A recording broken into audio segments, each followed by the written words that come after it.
challenges to it, and the challenges sometimes are violent, and the violence has sometimes got to be countered. Pacifism simply doesn't work. Someday it may work. Someday we may not need police forces, for that matter. We may never need jails. But until we become angels, we do.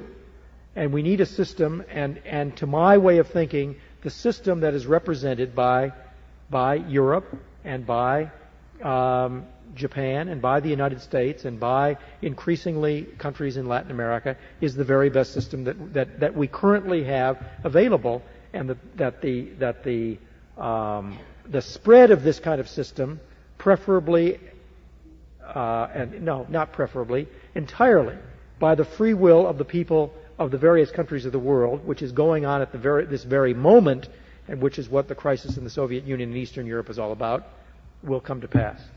And all right, Morton Kondracke, Mr. Hitchens for the last word. Mr. Kondracke, I knew Woodrow Wilson. I worked with Woodrow Wilson. You're no Woodrow Wilson.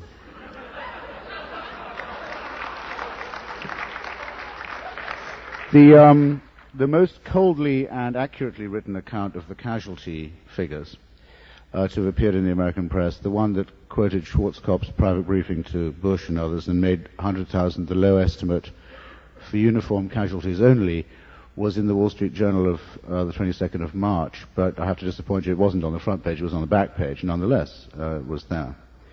Now, there are contestants in history for the famous saying of an American president when told about the Somoza family in Nicaragua, that, boy, he sounds like a real bastard, but at least he's our bastard. I understand that it was actually Franklin Delano Roosevelt who said that. At any rate, that would have been Somoza the Elder, shortly after the burial of Sandino. However, the idea is a familiar one, right?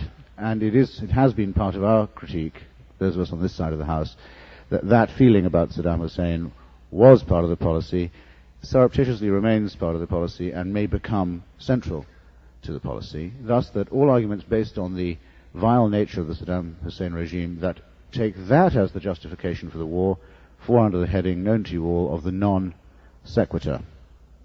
You might do better to listen to George Bush in the first speech that he made after the war had begun, the first time he left Washington to make a public appearance, where he said, what this war is going to show is that what we say goes, I quote. I regard the Kuwait issue, important as it was and is, as essentially a sideshow. If it was a matter of guaranteeing the borders of Kuwait, the United States Army would obviously not still be in Iraq. This war was fought to show who was boss.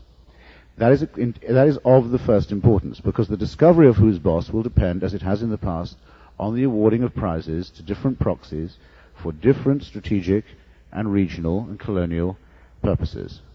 And this may well mean that a regime less democratic, more savage, less developed, and less civilized, in a word, comes to power with American support in Baghdad. Stranger things have certainly happened. Undoubtedly, if that regime is pliable, it will be permitted to flourish, because that will be the test. And it is by that test that the war must be judged. It must be judged by the motives, conduct, and intentions and actions of those who fought it.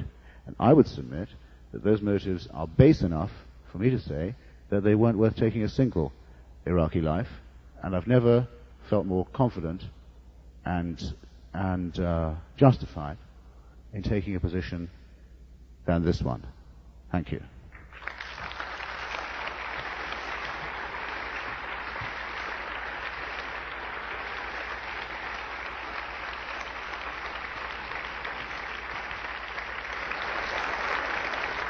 For the Wisconsin Union Directorate Ideas and Issues Committee and the Donald B. Elbert Forum, thanks very much to Christopher Hitchens and Morton Kondracke, and to all of you for coming this evening. Thank you. That completes the program.